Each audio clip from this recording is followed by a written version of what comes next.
ஏண்டா உங்க அப்பா உங்க அம்மா மேலே எவ்வளோ அன்பா பாசமா ஆசையா இருக்காருன்றது உனக்கு புரிஞ்சு போச்சுல? சந்தோஷம் தானே? போ இப்போ போய் தூங்கு போ. போடா. நில்லடா. ஏனோ இல்லண்ணே, நான் இன்னும் சொல்ல வேண்டிய ஒரு முக்கியமான விஷயம் இருக்கு. சந்தோஷ், இனிமே தினம் உங்க அப்பா வீட்டுக்கு வருவாரு. நைட் 9 மணிக்குள்ள வந்துருவாரு. நீயும் மரியாதை அதுக்குள்ள வீட்டுல இருக்கணும், புரியுதா?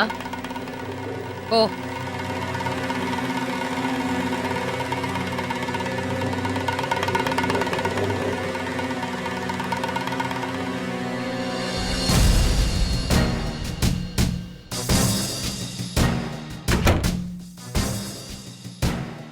சாரிங்க, உங்களுக்கு கேட்காம ஒரு முடிவு எடுத்துட்டேன். இனிமே தினம் வீட்டுக்கு வந்துருங்க. 9 மணிக்குள்ளேயே வந்துருங்க ப்ளீஸ்.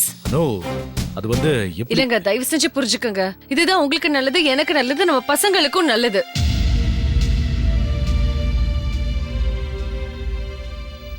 இந்த முடிவு உங்களுக்கு கஷ்டத்தை கொடுக்கலாம், பிசினஸ்ல கூட நிறைய நஷ்டத்தை கொடுக்கலாம். ஆனா பிசினஸை விட ஃபேமிலி தாங்க முக்கியம்.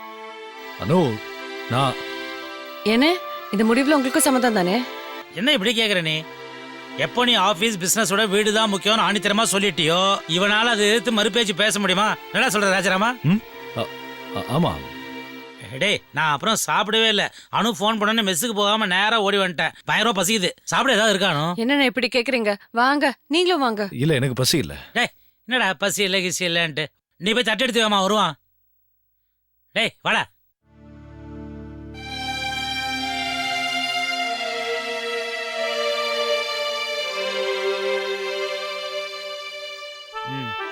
உட்கார்றா.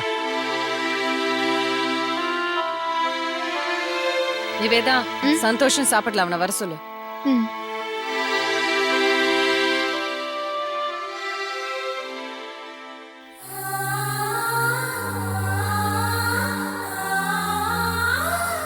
என்னங்க,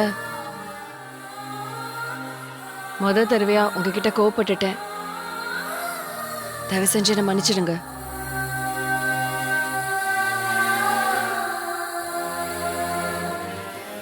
அவனுக்கு வை.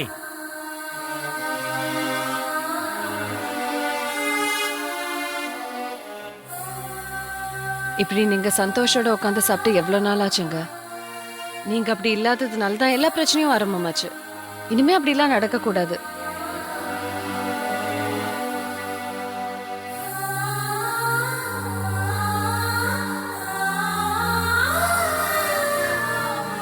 சாப்பிட்ற.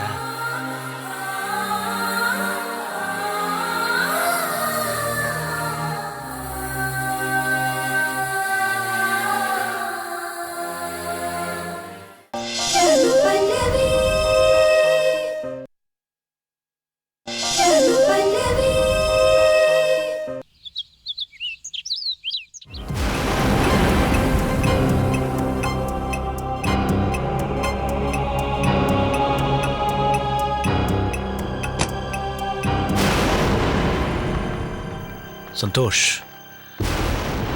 வா வெளியே போயிட்டு வரலாம். எங்க ஆஃபீஸ்க்கா? நான் வரல. ஆஃபீஸ்க்கு இல்லை, நான் உங்ககிட்ட கொஞ்சம் பேச வேண்டியிருக்கு. நான் உங்ககிட்ட எதுவும் பேச விரும்பல. டேய், ஏன்டா என்ன இப்படி இம்சப்படுத்துற? கேட்கிறேன்ல, சொல்லுடா. நான் ஒன்றும் உங்களை இம்சை பண்ணல. அப்போ நான் பண்றேங்கிறியா? நான் அப்படி சொல்லல. டேய், நான் உங்ககிட்ட கொஞ்சம் பேசணும். என்ன பத்தி நீ தெரிஞ்சுக்கணும். தெரியும்.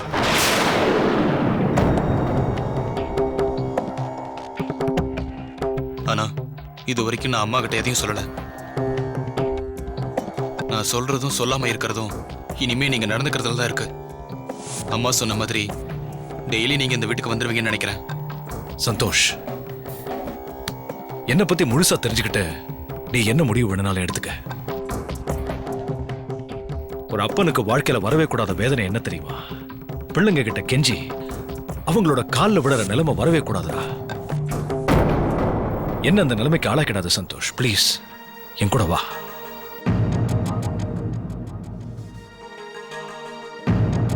சரி, வரேன். தேங்க்யூ. மச்சி எப்படி இருக்குன்னு பாரு. கொடுங்க. அனோ, குட் மார்னிங் மாமா. அனோ. இது வந்துட்டேங்க. நானும் சந்தோஷம் கொஞ்சம் வெளியில போயிட்டு வந்துடும். எங்க ஆபீஸ்க்கா? இல்ல, வேற ஒரு முக்கியமான இடத்துக்கு.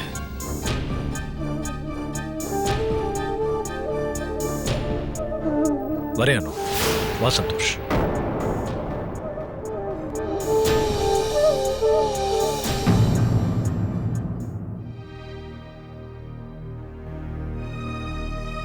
என்னக்கா? இந்த வீட்டோட நிம்மதியா போயிடுச்சுடா. ஏதோ சூனியம் வச்ச மாதிரி ஆயிடுச்சு. நான் யாருக்கு என்ன துரோகம் பண்ணேன்? இதெல்லாம் உன்னாலதாமா. சந்தோஷ்க்கு நிறைய செல்லம் கொடுத்து முதல்ல இருந்தே அவன் பண்ண தப்பெல்லாம் அப்பா கிட்ட இருந்து மறைச்சிட்ட. இப்ப அவன் ஆக்டிவிட்டிஸ்லாம் எல்லாம் மீறி போனதும் மொத்த பழி தூக்கி அப்பா மேல போட்ட. பாவமா அப்பா. ஆமாம்மா, நேத்து அவர் முகம் எவ்வளவு வாடி போயிடுச்சு தெரியுமா? நீ இப்படி செய்வேன்னு நான் கொஞ்சம் கூட எதிர்பார்க்கல.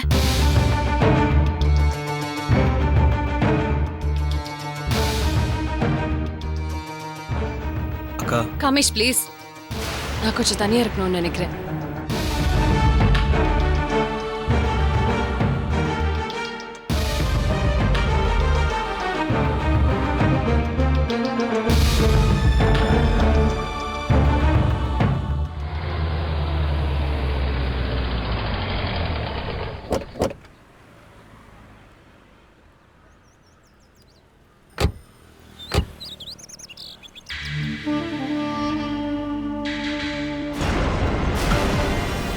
வா.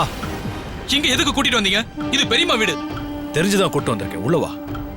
அப்போ நீங்க இப்ப கூட உண்மையை ஒத்துக்க தயாரா இல்ல. நீங்க உங்களோட எல்லா உண்மையை ஒத்துக்கிறதுக்காக என்ன வேறொரு முக்கியமான வீட்டுக்கு கூட்டிட்டு போறீங்கன்னு நினைச்சேன்.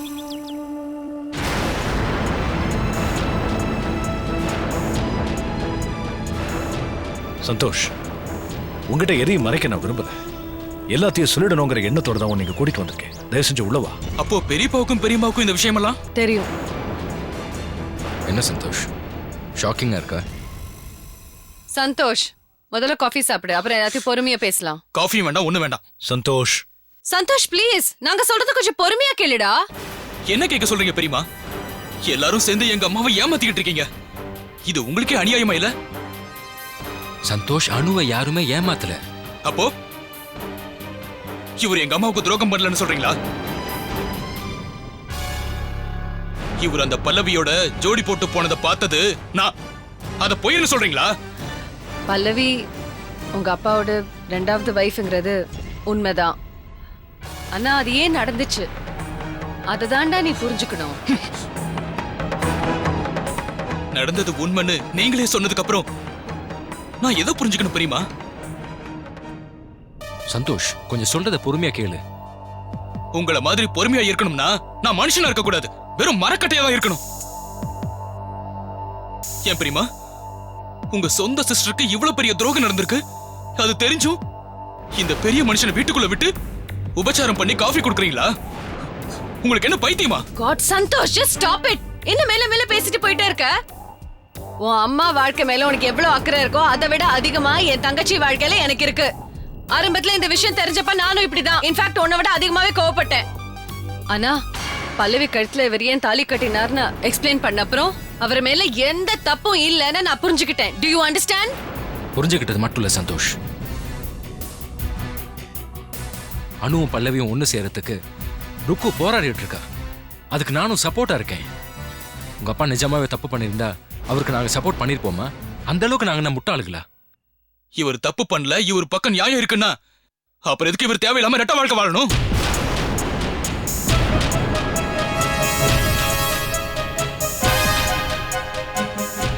நீங்க எல்லாரும் சேர்ந்து அம்மா கிட்ட உண்மையை சொல்லாம ஏன் மறைக்கணும்?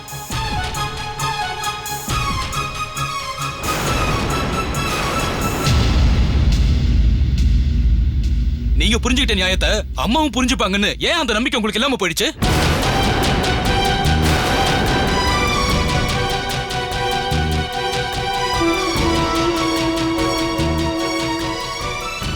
இதுல இருந்தே தெரியல நீங்க எல்லாரும் சேர்ந்து என்ன ஏமாத்திட்டு இருக்கீங்கன்னு. ஐயோ சந்தோஷ் ப்ளீஸ் புரிஞ்சுக்கடா, நாங்க யாரையும் ஏமாத்தல. உங்க கட்டுக்கதையெல்லாம் நம்புறதுக்கு நான் தயாரா இல்ல. இந்த உலகத்துல எங்களுக்குன்னு யாருமே இல்லைங்கிறத தெரிஞ்சுக்கிட்டேன். அதுவும் இங்க வந்ததுக்கு அப்புறம் ஸ்ட்ராங்கா தெரிஞ்சுக்கிட்டேன். போதும், குட் பை. சந்தோஷ் நில்லு. நீங்க கூப்பிட்டதுக்காக நான் நிக்கல. ஒரு முக்கியமான விஷயத்த சொல்லிட்டு போகத்தான் நான் நினைக்கிறேன். அன்னைக்கு நான் உங்களை பார்த்த யோகிதையை நான் அம்மா கிட்ட சொல்லியிருப்பேன். ஆனா அதை சொன்ன உடனே அவங்க உயிர் போயிருக்கும். அந்த ஒரு விஷயத்துக்காக தான் நான் இன்னும் சொல்லாம இருக்கிறேன். ஆனா இது ரொம்ப நாளைக்கு நீடிக்காது.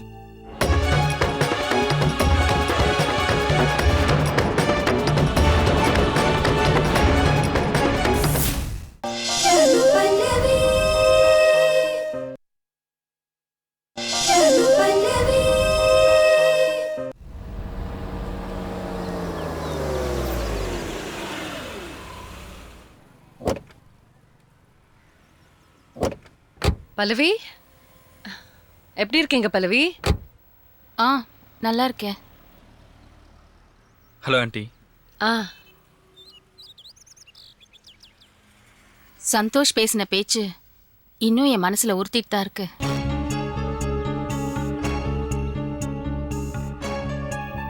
எங்க உங்களை பார்த்த உடனே சந்தோஷ பத்தி நான் ஏதாவது தப்பா பேசிடுவேணும்னு பயமா இருக்கு. பல்லவி, நீங்க இப்படி மனசு வெறுத்து பேசுறதுக்கு காரணம் என் பையன் சந்தோஷ் தான். அவன் சார்பா உங்க 2 பேர்கிட்டயும் நான் மன்னிப்பு கேட்டுக்கிறேன். நீங்க எதுக்கு மன்னிப்பு கேட்கணும்? தப்பு செஞ்சவங்க தான் மனம் திருந்தி மன்னிப்பு கேட்கணும். என்ன அப்படி பாக்குறீங்க? பல்லவியா இப்படியெல்லாம் பேசுறான்னா நானும் அப்படி இருந்தவ தானே. அந்த அனுபவத்தை வச்சு சொல்றேன். போனதெல்லாம் போகட்டும் பல்லவி, நீங்க எதையும் மனசுல வச்சுக்காதீங்க. வீட்டுக்கு வரவங்க கிட்ட சந்தோஷ் அப்படி அதிகமா பேசுற ஆள் கிடையாது. அப்படி இருக்கும்போது உங்ககிட்ட மட்டும் ஏன் அப்படி நடந்துக்கிட்டான், என்ன ஆச்சு, எனக்கு ஒண்ணுமே புரியலங்க. இதுல புரியறதுக்கு ஒண்ணும் இல்லானோ. நல்லது கெட்டதெல்லாம் நாம தான் அவனுக்கு எடுத்து சொல்லணும். வளர்ற பசங்களை அவங்க போக்குல விட்டாச்சுன்னா இப்படிதான் நடக்கும். அனு, நான் சொல்றேன்னு தப்பா நினைச்சுக்காதீங்க. உங்களுக்கு இருக்கிற வேலை பலுவுல நீங்க சந்தோஷ சரியா கவனிக்காம போயிருக்கலாம்.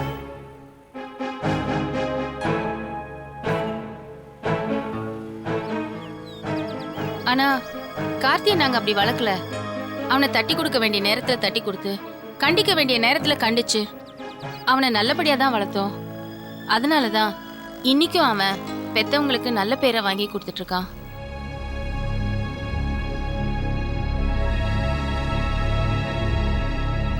நான் சொல்றேன்னு தப்பா நினைச்சுக்காதீங்க அனு.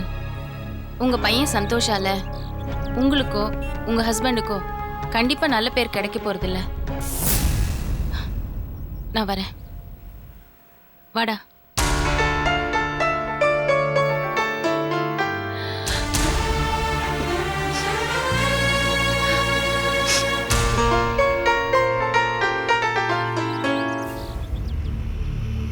மா, நீ செஞ்சது கொஞ்சம் கூட சரியில்லைம்மா. நான் என்னடா தப்பு பண்ணேன்? அவங்க பாவம் உங்ககிட்ட மன்னிப்பு கேட்க தானே வந்தாங்க. பெருந்தன்மை மனுஷன்னு சொல்லாம அவங்க மனசு இப்படி நோகடிச்சிட்டியாம்மா. நான் அப்படி பேசியிருக்க மாட்டேன்டா. ஆனா அவங்க மனசுக்கு கொஞ்சமாவது உரைக்கணுங்கிறதுக்காக தான் நான் அப்படி பேசினேன். நீனும் மாறவே இல்லம்மா. அவங்க புள்ளை அவங்க எப்படியே வளர்த்துட்டு போறாங்க, அதுல நீயே குத்தி கட்டி பேசுற. டேய், சந்தோஷ் தாண்டா வலிய வந்து என்னை வம்புக்கு இழுத்தான். அதனாலதான் அவங்க வளர்த்த விதம் சரியில்லைன்னு சொல்லி காமிச்சேன். நீ கூட தான் சமயத்துல எல்லாத்தையும் எடுத்து பேசுற. அதனால தாத்தாவும் பாட்டியும் உன்னை வளர்த்த விதம் சரியில்லைன்னு சொல்ல முடியுமா? டேய், என்னடா சொல்ற? நீங்க வாங்கம்மா.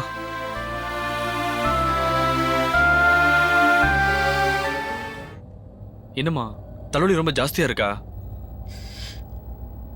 ஆமாண்டா, தலையை வெடிக்கிற மாதிரி இருக்கு. நீ சின்ன விஷயத்துக்குலாம் டென்ஷன் ஆயிடுற, அதான் இந்த தலைவலி. பேசாம கண்ணை மூடி ரிலாக்ஸா படுத்துக்குமா.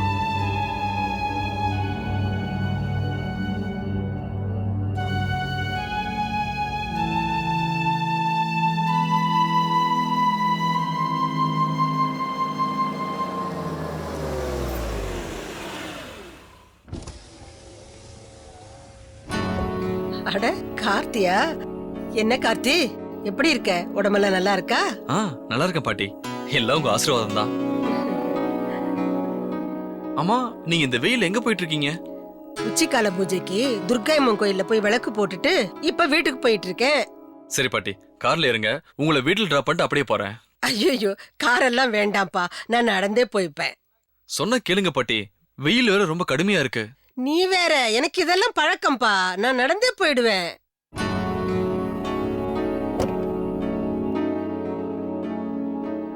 சரி வாங்க, நானும் உங்க கூட வீடு வரைக்கும் நடந்தே வரேன். ஐயோ வேணாம்ப்பா, நீ எனக்காக நடக்க வேண்டாம். அப்ப நீங்க கார்ல வாங்க. விட மாட்டேங்கிறிய. வாங்க பாட்டி. சரி வரேன்.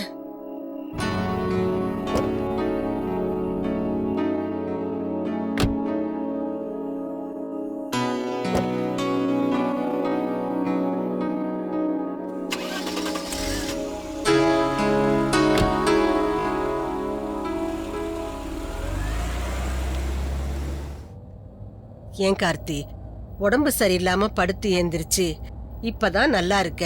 அதுக்குள்ள கார்ல சுத்தணுமா? கொஞ்சம் ரெஸ்ட் எடுத்துக்க கூடாது?